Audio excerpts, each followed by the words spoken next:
Hi, everyone, and welcome to the second session of the second series of the Plan D show that we've been running here at the Comparative Literature Institute of the University of Porto. So as I said in the first session, what we're trying to do now in the second series, right, the second season, what we're trying to do is a little, something a little bit different from what we did last semester, which was more about like funding in the European Union and in Portugal more specifically. So now what we're trying to do is, have informal conversations with a bunch of researchers that, have managed to distinguish themselves, in their fields. And just talk a bit about like how they write, their writing environment, writing routines, how they come up with ideas, how it was like doing the PhD and whatnot. So yeah, here today my second guest is a former colleague of mine from the University of Buffalo, Jesse Miller. I'm just going to read a little bio that I have here, and then we can start our conversation. So Jesse Miller was recently a postdoctoral fellow of literature and medical humanities at the University of California, Santa Bárbara, in the Department of English. His teaching and research explores topics related to literary modernism, cultural approaches to health, illness and disability, experiential learning in professional writing pedagogy, and the role of writing and the arts in precipitating social change. His current book project is called The Birth of the Literary Clinic, Modernism, Bibliotherapy, and the Aesthetics of Health, 1916 to 1944. And it excavates a link between the work of American modernist writers such as Kenneth Burke, Juna Barnes, and Jean Toomer, and early 20th century efforts to promote the practice of therapeutic reading. He has his work has appeared in Modern Fiction Studies and Mosaic, so two very prestigious journals. And he is he is also interested in contemporary small press literary culture and is managing reviews editor for Full Stop magazine, a web publication aimed at engaging with contemporary literature and publishing with a focus on debuts, small press publications, and works in translation. I just wanted also to add that while Jesse was a PhD student at the University of Buffalo, he also won a bunch of fellowships, I believe 3, including one with the Humanities Institute, I believe, right? You were a Humanities Institute fellow as well. So welcome, Jesse. Thank you so much. Nice to have you. Yeah, no, I'm very excited to be here to chat with you. I think I just wanted to say as sort of like a caveat or a jumping off point that listening to somebody else read through my bio, I hear all of these different things and I'm like, oh yeah, that like sounds good, like that sounds impressive, and there's this interesting kind of cognitive dissonance because although those things that you mentioned are all like, yeah, those are great things, but I don't feel personally particularly impressive, and I think I feel a bit uncomfortable with taking on the role of like serving as a source of advice or a role model, or someone who's here to say like, here's what you should do in order to be a successful grad student or to find success after grad school. Because for myself, like I definitely had some success. I've worked really hard. I've had a lot of luck And a lot of that luck are things that come from me being a straight white American man in American academia.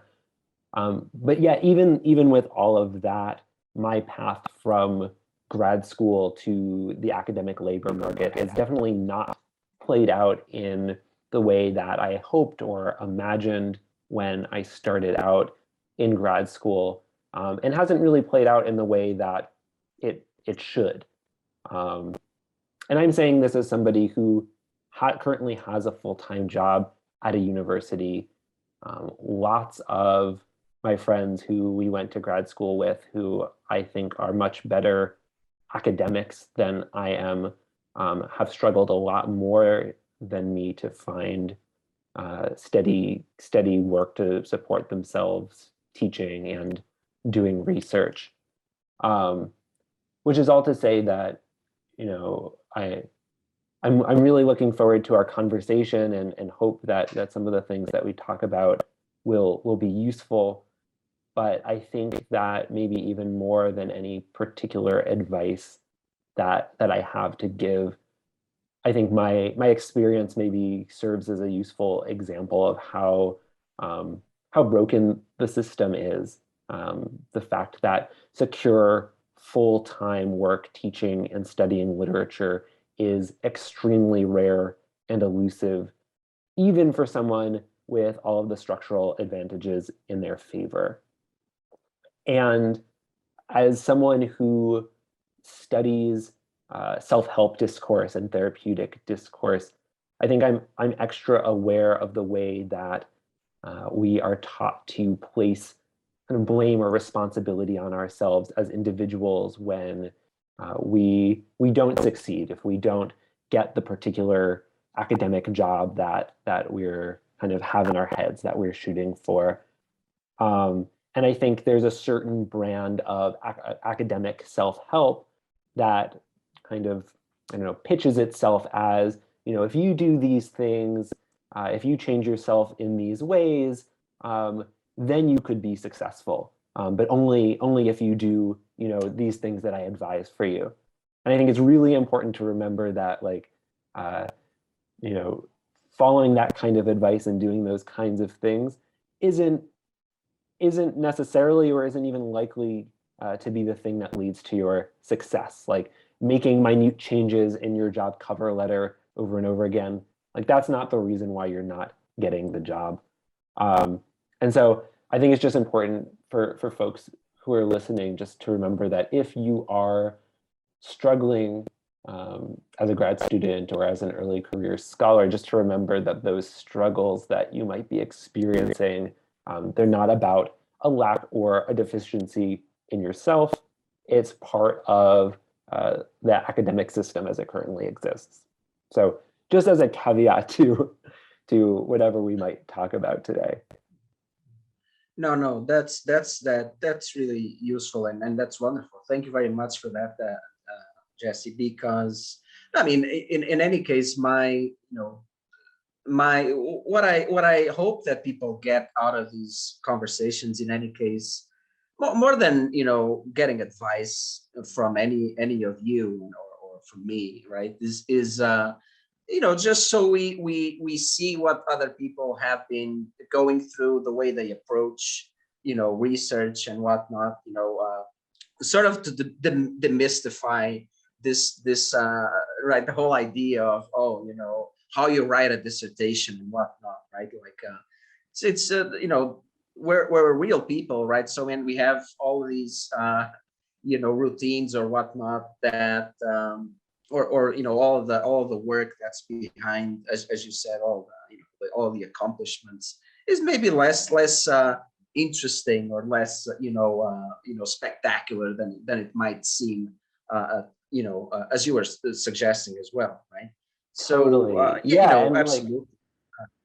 And I think we treat writing so often as this private individual thing, and it's not necessarily something that we talk a lot about or get to see inside different people's processes. So I think I'm always very curious about those kinds of things, even as I'm skeptical of the idea of advice that will kind of be universally applicable to everyone. Yeah. No, I know, absolutely. But also another thing is that we don't really, many times see what happens sort of behind the curtains, and so it's useful, I think, to have, people like us, right? Like early career scholars, because I feel that, and especially also having, you did your postdoc at UC Santa Barbara. I did mine in Ireland, and the whole. I remember going to some courses there that were all very, what you have to do to be successful, right? So it's all very entrepreneurial, as you were sort of suggesting, right? So it's this sort of business mentality of like the things you have to do in order to, you even have, I mean, I had what's her name? The professor is in, right? Yeah. Very famous, person that does talks, like pep talks, right? How you should improve yourself for interviews. Yeah. So it's less that sort of thing. I'm less interested in that than having at the actual people with as you were sort of suggesting, right? With all of these advantages, but also limitations and problems and whatnot that I'm sure you have and I have. Just going through the what we've been doing, basically our projects, the way we work, etc. Right, so that people, I guess, feel less alone, as you were saying, right? Because it is a solitary thing, and we most of the times don't hear what happens in interviews or how one of the questions I will ask you eventually, right? Because you got a bunch of essays, for example, published in really good journals, right? So and I had Shosuke here last time, right? I was asking him the same thing, right? Because it is like for most people, when people hear about like, oh, we have to publish in really prestigious journals, right? It's really scary and something really and it is true that especially I think in the States it works a little different, right? Because here it's all in Europe, it's all a lot more mathematical and quantitative, right? So they really do look for when especially when you're applying for a grant or whatever, right? It's all measured in much more like quantitative terms, right? I think that's not really the way it works there, right? At least not in such a transparent way. It might be more kind of subliminal. Right. Anyway, so maybe to kick things off, I had to ask you about your because again, like this series aims to be not only, I think, the target audience for this, at least the way I have envisioned it, not only early career scholars, but also PhD students, as you were saying, right? Like grad students, people that are still maybe trying to decide what they're going to focus on, and or are struggling to write the dissertation and whatnot. So but again, like I don't want you to feel like you have to give people advice or anything like that. So just I wanted to ask you about like how you came up with the idea for the dissertation, right? Like why bibliotherapy? Like what led you down that route? If you remember, like how you got there, right? So when I decided to go to grad school, I had a pretty good sense that I wanted to study like early 20th century literature. I was very interested in literary modernism. And because for me, literary modernism, when I was in middle school or high school and just starting to kind of read around in the literary canon and familiarize myself with different texts, when I first encountered writers like Faulkner or Virginia Woolf, they kind of blew my mind, just in terms of how different they were, like how different these novels were from what I thought of as novels, and just the way that a lot of writers of literary modernism attend to the way that experience feels, I guess. And that was something that really fascinated me, was the way that writers of literary modernism experimented with form in order to kind of capture the way world feels, and playing around with time, or playing around with stream of consciousness and all of that kind of stuff. So I was very interested in that. And I was also, I had noticed that in a lot of this work, writers turned to characters with mental illnesses or cognitive disabilities as a way to kind of explore different kinds of mental experiences. And so I was very interested in that. And that's sort of where I was at when I entered grad school. And as I was exploring this more, on the one hand, that interest in representations of mental illness, that led me to the fields of disability studies and to the health humanities. So, I started reading more in those areas, and starting to think about where I might be able to contribute to those fields.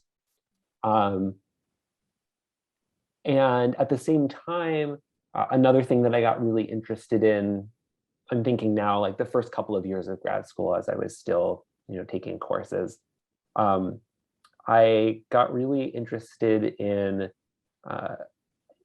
the rhetorical theorist Kenneth Burke. He has a somewhat commonly known phrase where he describes literature as equipment for living. And I found this phrase really, really intriguing. The idea of thinking about literature as a kind of equipment and a kind of tool that does something to us or does something for us.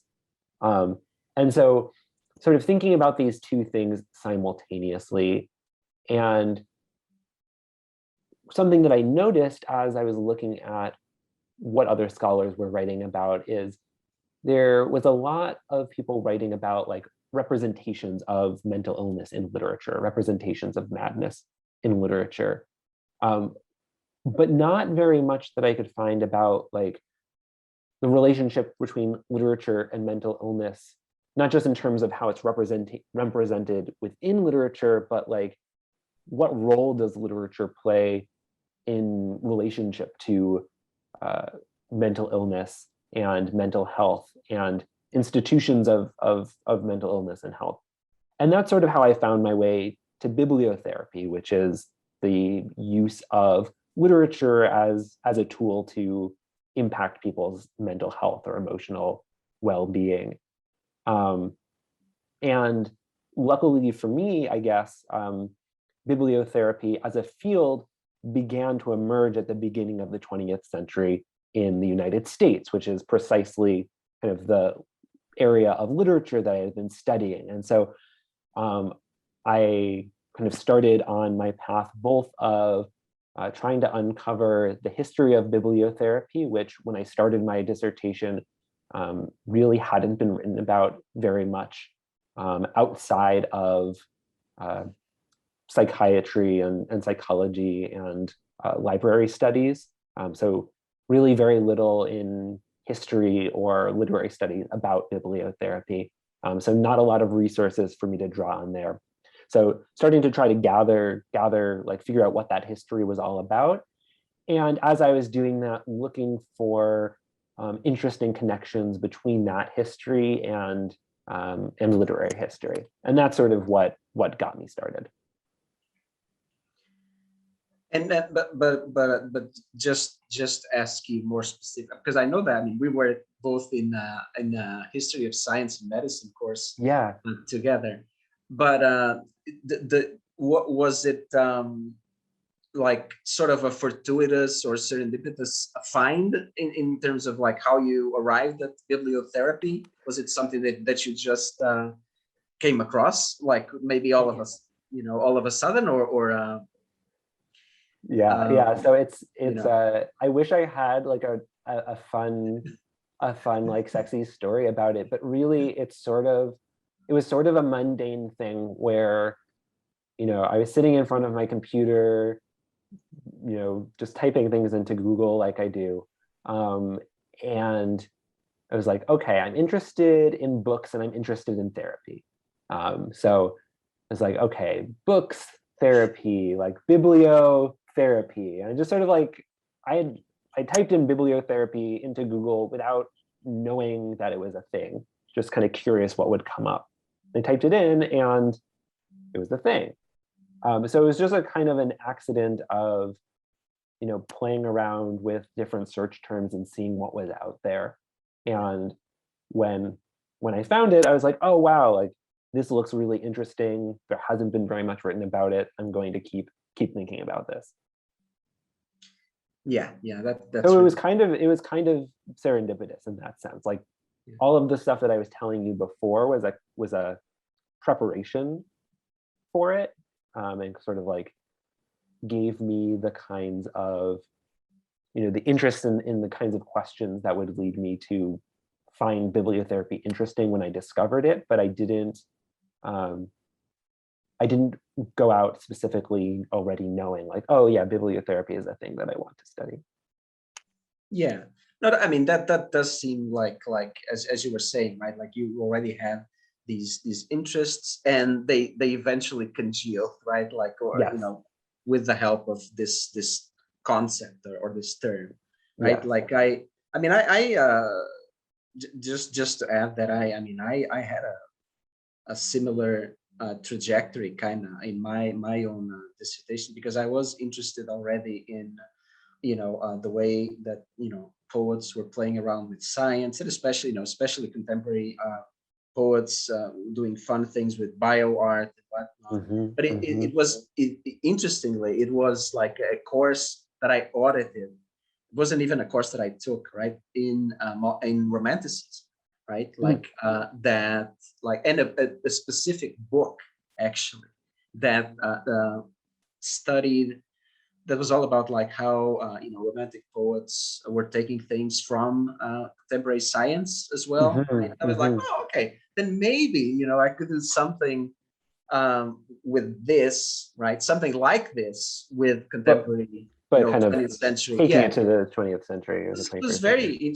very interesting how things come together like that, right? Like yeah, and I mean, like for me, like when during the first couple of semesters of grad school, in taking lots of different classes, my experience at least, especially at the University of Buffalo, where we had it was pretty open-ended, like what courses we could take and things like that.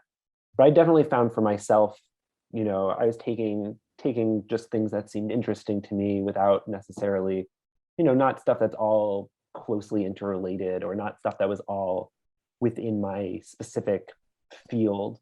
But things start to congeal, or you start to just notice connections, because it's such a compressed situation. You're writing seminar papers for one class while you're writing seminar papers for another, and so you can only think so many thoughts at one time, so you start to get all this sort of cross thinking that happens. And so I think things do sort of start to congeal because of that.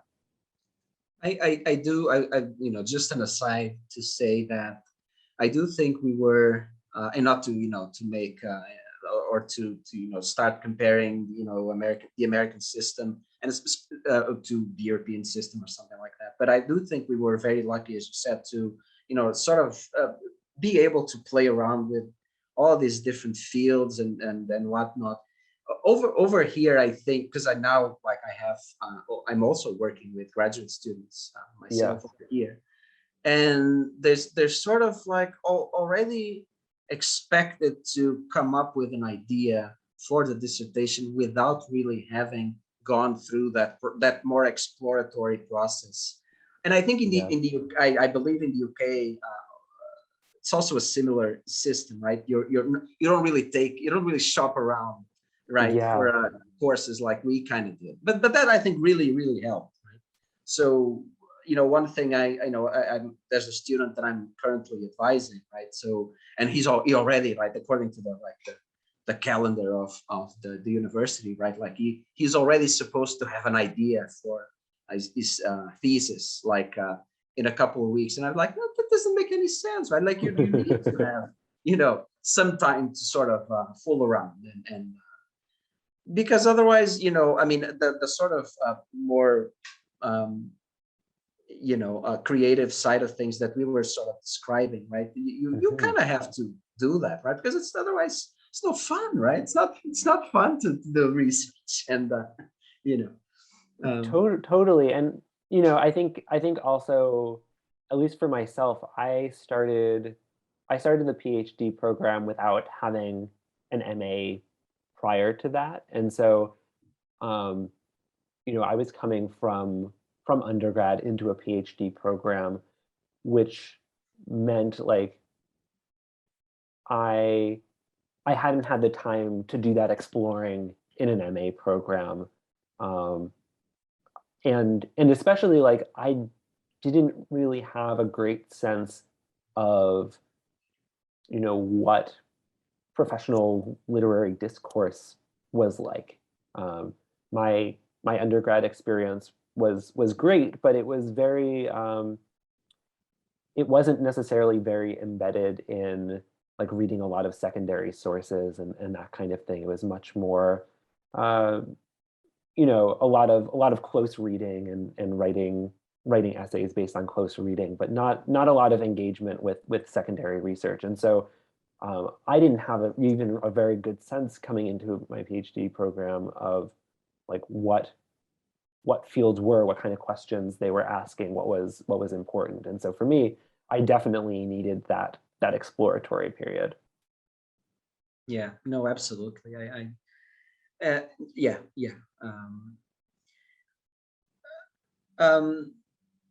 Okay. And about that, you were saying, just a while ago, you were talking about all of the seminar papers that we had to write. There's also something funny that I was talking to a student the other day and was telling her that you should, I mean, from experience, right? You kind of should hold on to those papers, right? Because maybe they while we're writing, it's just something we gotta do. But at the end of the day, many of them end up being decent, right? And being good projects that we were involved in for a semester or whatever. But they're ideas that are maybe worth pursuing. So what I've been telling students is that you should try to maybe polish them, and invest a little more time in them and try to send them to journals and stuff like that.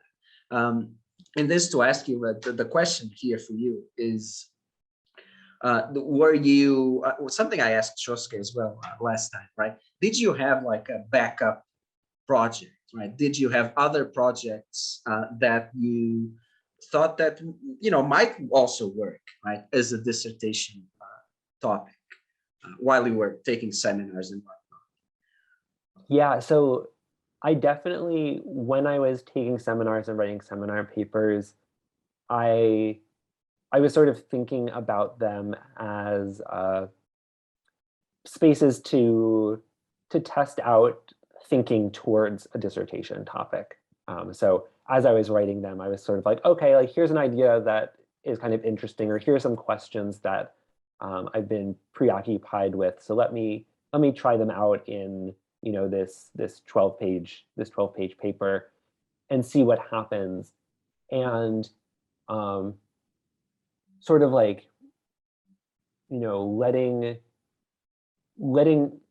so when it came time to start putting together my dissertation proposal, part of what I was doing is looking back at those seminar papers and seeing like, does anything hold together? Like, are there a couple of different papers that I wrote that might be starting points for different chapters or something like that. And there were a couple of things from those seminar papers that did ultimately make their way into my dissertation.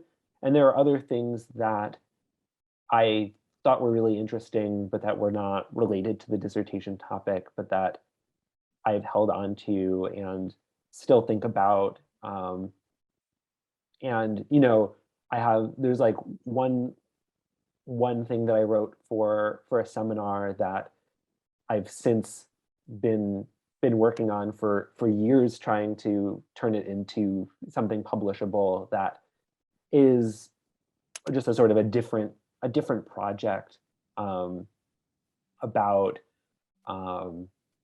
so that paper was something that I wrote from a class that I took about Faulkner, and I was writing it at the same time that I had been taking classes sort of introducing me to disability studies. So those were some things that were on my mind at the time, and interested in Faulkner's use of the kind of cognitively disabled character.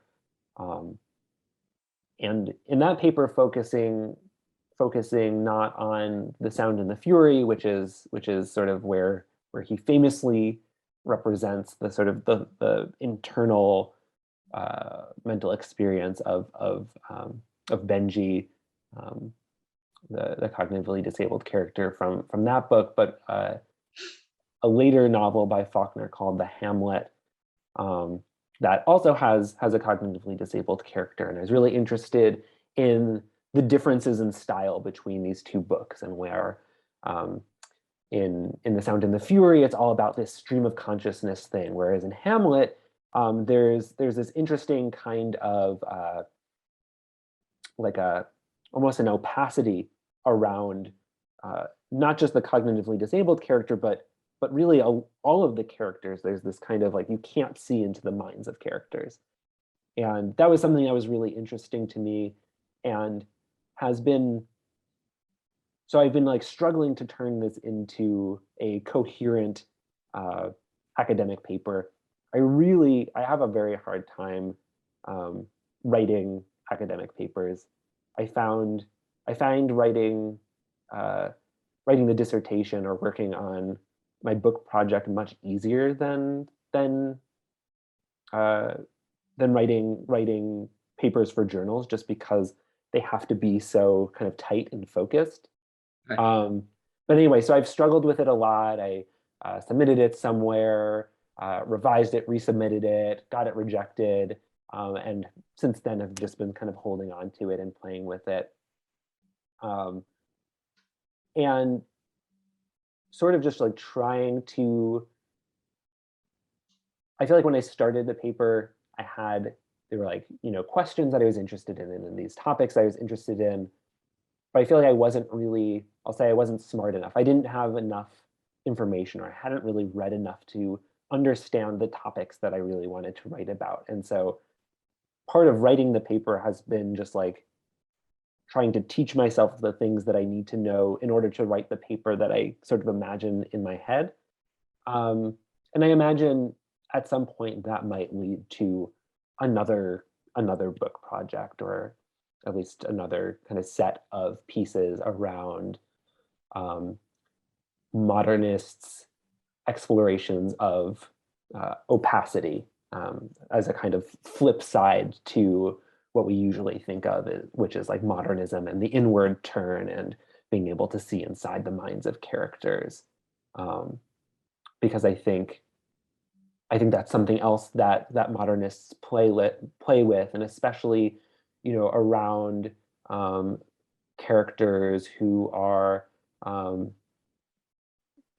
disabled, or characters who are people of color, indigenous characters, characters that are non-human animals. There's a lot more play with this question of like, what does it mean to not be able to see into the minds of other characters or other beings, and what kind of like ethics is possible there, if if we say it's not always possible to know what somebody else is thinking, how do we care for each other in that case?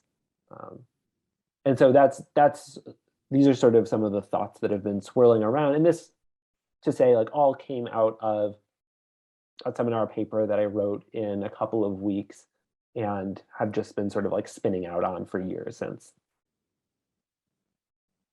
Yeah, that's wonderful, man. It's really useful. I mean, because of the question that I wanted to ask you, and then something that I'm really interested in is how, people manage, all these different projects at the same time. Because, speaking for myself, right? Like I certainly have like a lot of things going on at the same time. Yeah. And I find that really useful, right? Like, and because, again, like speaking from experience, I get stuck a lot of times, right? Like when I'm, say, as you were saying, like writing or, working on my book project or something, right? Working on the main thing that I should be working on, right? And sometimes it really doesn't work, right? Like sometimes you're stuck, right? Or you don't have, or you don't know how to progress, right? How to, and so it really, I don't know, I find that it really helps to have, like, as you were saying, other things going on that you can sort of turn your attention to. And, because they're easier, right? Like projects that aren't as maybe, the dissertation, right? Or, the first book, right? There are, we have been doing those things for such a long time, right? That it's sometimes kind of hard to, be invested. I don't know. I speak for myself. Right? But, absolutely, yeah. And I think, especially, I found it. I was very invested when I was in grad school. Partly because of classes and professors and things like that, but even more so because of my my colleagues, other grad students, and being around people who I could talk to about ideas and for whom these ideas were important. And that makes it a lot more exciting to work on this kind of stuff. Whereas currently, I teach within a school of management. I teach professional writing. So my colleagues in the School of Management are primarily people with backgrounds in organizational psychology, and so we don't have conversations about literature usually. And so if that's the environment and I'm teaching 4 classes a semester, it becomes very hard to feel connected to any sort of larger purpose or larger conversation around academic writing. And that can make it very, very hard to motivate yourself if you don't have that community or those kinds of connections, or you're not hooked into it. And I think the things that get me most excited to work on now are the things that help me to connect with some sense of community. So not even directly academic projects, but things like you mentioned that I edit for the website Full Stop. So that's a project that I work with other people, some of whom are academics, some of whom are work in publishing or who are creative writers. And that's a very exciting thing to work on because it's a project that I'm working on with other people. We have something that we're working towards together, and we have reasons why we feel like it's important. And so, you tap into that, and it's something that's exciting to work on. Or, another thing that I've been doing for the past, it's been, I guess, almost a year, or maybe over a year now. I have been organizing an online series of workshops called Healing Arts, which is a series of workshops about health activism and creative practice. And for that, those have been once a month. A bunch of people come together, and someone who, either an artist or someone who has experience as in the medical humanities, comes and leads a workshop that is somehow about that intersection between health activism and creative practice. And those have been amazing for me because, for one thing, it's just been nice to be able to connect with people from lots of different places who have these shared sorts of interests, and as a space where we can kind of create together, as opposed to just not just like academic job talks where you're just kind of listening to someone and they're sharing their work, but actually doing something together. That's been really nice, and it's been really exciting because it's a way. It helps me when I'm thinking about my writing about the history of bibliotherapy. It gives me something to bounce that off of in the present, to think about, okay, here's what people are doing around arts and health in the present. How does that inform maybe how we think about what was going on in the past, or how does what's going on in the past inform what we might be able to do in the present? So these kinds of projects, even while they're not exactly academic projects, or aren't necessarily the kinds of things that are seen as, I don't know, they're not necessarily things that like help you get a job or are super helpful on your CV. But for me, those are the things that I care most about. So, yeah. Yeah, and I mean, just a side note to say that it's interesting that a friend of mine actually attended one of your workshops, and Healing Arts thing, yeah.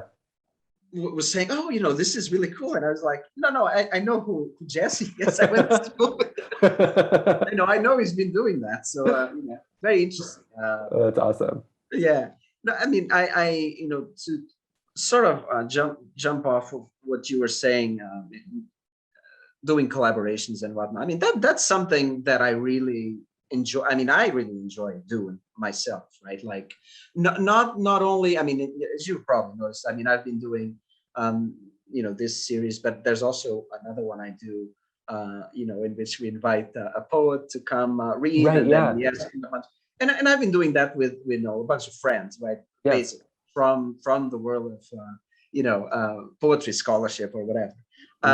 So that's really good. And one thing, but that I think in the humanities and in literary studies in particular isn't yet maybe very common is also co-authoring and working on projects together. It's something, yeah.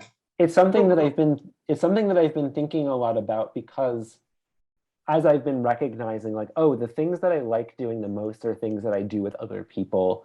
And being like, why don't I ever write academic papers with other people? And partly it's just like, I think you have to be able to find the right person who is, interested in the same set of things as you. But yeah, I don't have any experience co-authoring with other people, but it's something that I'm very interested in, something that I think there should be more of. I don't know. Have you done any of that? Have you? Oh yeah.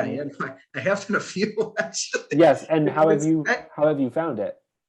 No, I mean, it is okay. So to be very frank, it isn't easy, right? Because no, it is a lot of fun, right? Yeah. I think it is a lot of fun to think about a certain thing with another person or with a bunch of people, but it is difficult, as you were sort of suggesting, because we do have different interests at the end of the day. Like even if we are interested, let's say in poetry, right? We have different ways of working, right? Different ways of writing as well, right? Which is something an obstacle that I've encountered many times, because I usually write things like last minute, and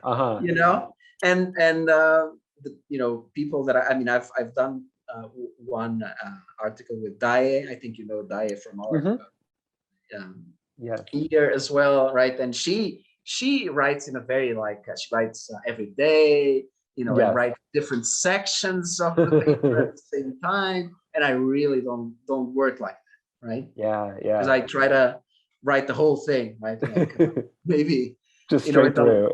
yeah. So I mean, it is hard, right, to make those, you know, ways of working come together. But I think Yeah. I think it's a lot of fun, right? And I think it's not very, especially here, right? I think it's not very common yet. I was going to Yeah. say that I think it's very unfortunate, and this is something that I've noticed, like talking to other, you know, PhD students, other, you know, the other people that I come across here, is that there isn't really that sense of community that you would describe. Yeah. Because over here it's even more solitary, and people really are very like touchy about like sharing their work with other people, right? And which is, I think, a really, you know, in Buffalo there were a bunch of, I think, reading groups and workshops and For whatnot, sure. in which people, you know, did share their Yes. chapters or whatever, right? I don't know. I find that really useful, right? To you know, so see what other people think of what you're doing and whatnot. And I think that sort of environment, as I think you were suggesting, right, instead of focusing on the more competitive side of things, which we know is there all the time, right? Yeah. This sense of, you know, helping each other and, you know, cooperating, etc., is really essential, I think, for doing good work as well, right? Like, and stay, as Shosky was saying in the conversation I had with him, staying healthy, right? Yes. You know, staying, you need other people, right? That sort of stay motivated and stay healthy, you know? For sure. Yeah, I mean, I take a bit of inspiration from my wife, who's a musician.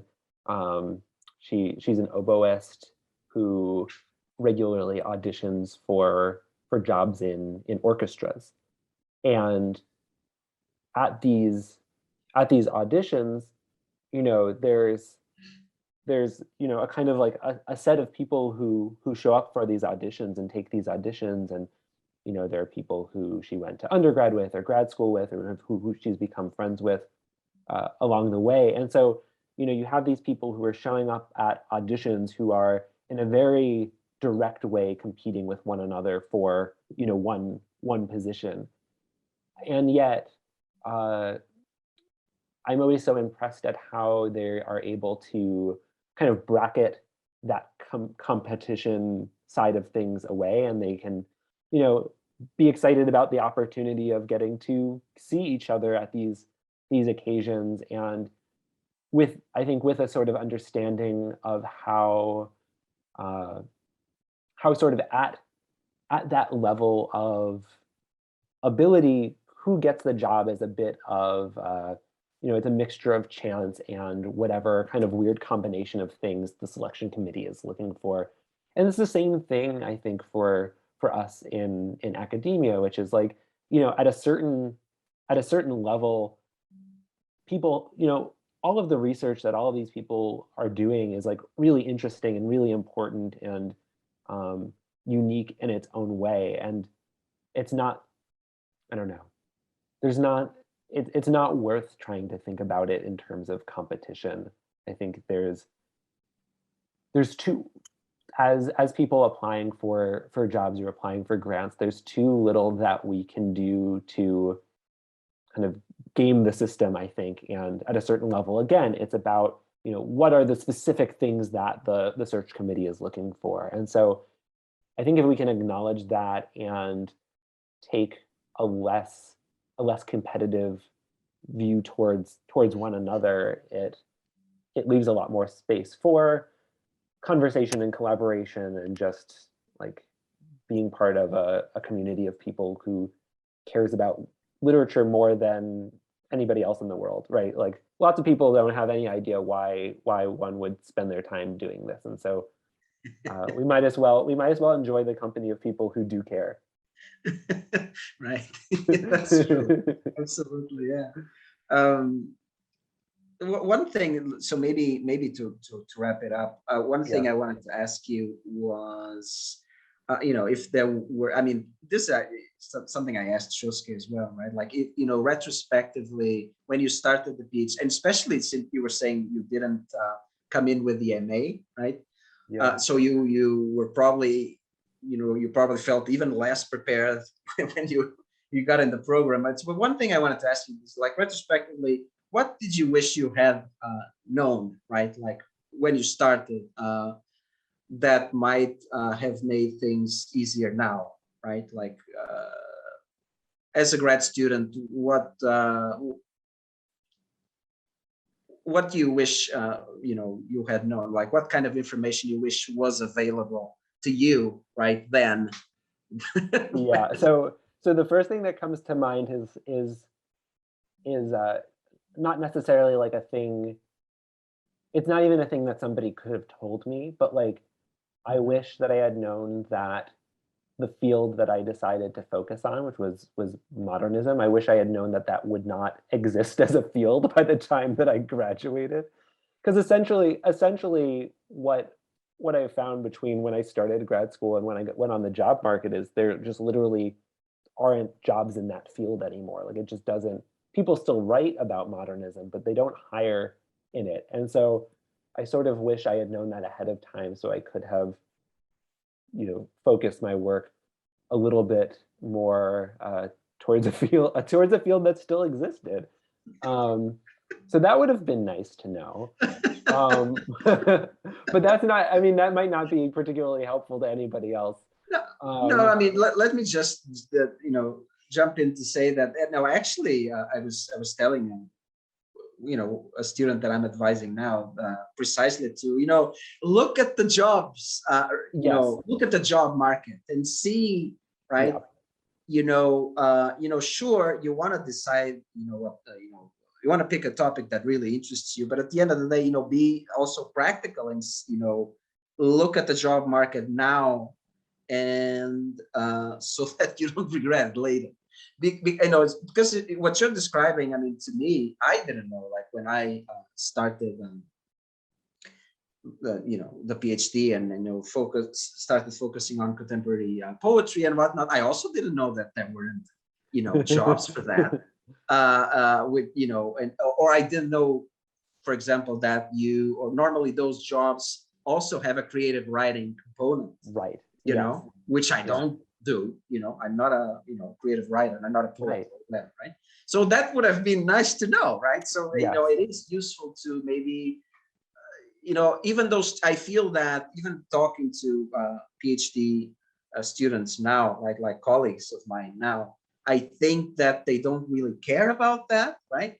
I think they don't think it's important to think about that now, right? Because all they want to focus on is, I mean, as we did, kind of, right? Like, back in the day, we wanted to finish seminar papers, we wanted to do the dissertation, etc., right? But then I mean, then, right, was the time to maybe start thinking about these more practical things. So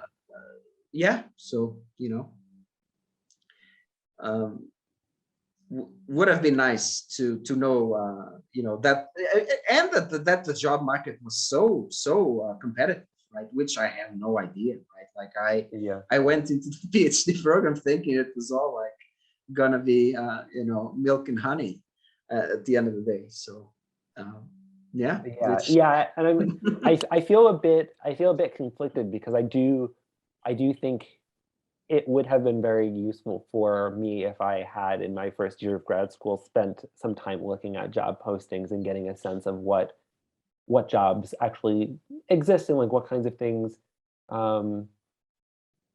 schools are looking for. And then on the other hand, I want to say, so that's like the practical side, but then on the other hand, I want to say, like, actually you should just focus on whatever it is that you actually really care about, because at the end of the day, the job market is going to change. Like, things are going to change. You don't know how it's going to change, so you should at least be focusing on something that you really, really care about. So I would at least say, if you're going to be practical, don't be so practical that you take yourself away from the stuff that you like started in grad school in the first place.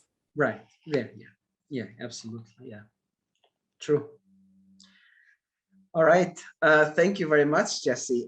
Do you have anything else that you want to add? Or? No, I don't think so. No? Thank you so much All for inviting me and for chatting. It's been fun. All right. Let me just say, Jesse, thank you so much again. And let me just say that next time we're going to have Martha Shearer she's an assistant professor at University College Dublin, where now I'm going to switch from your other set of connections. Yeah. She a very fun scholar. She does work on musicals, so it's going to be interesting to hear what she has to say about it. Amazing. All right, thank you, Jesse, and thank you, everyone. I'll see you soon.